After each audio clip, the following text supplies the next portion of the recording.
Now let's see how we can add contact shadows to our scene. So if you, let's say, change the animation of our characters, let's select something like idle rifle hip, and let's click Shift End to put him on the floor.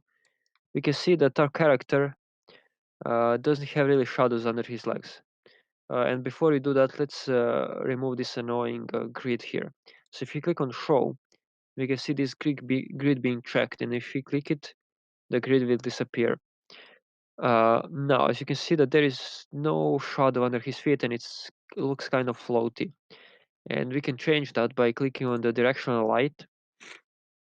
And in search details, we can type contact shadow. And here you can see this contact shadow length property. And let's put it to, let's say, 0.1.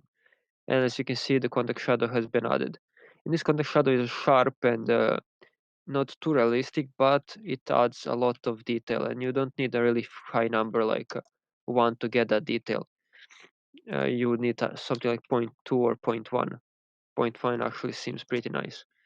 So that is basically what contact shadow does, and this will add that extra realism on your scenes when you need this drop shadow for your legs. And you can also see that it added the drop shadow on his chest and on his whole body. Basically, it's contact shadow basically means the shadow that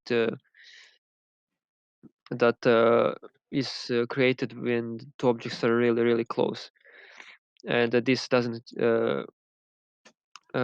happen with other dynamic shadows, so you usually need to add it manually to your light.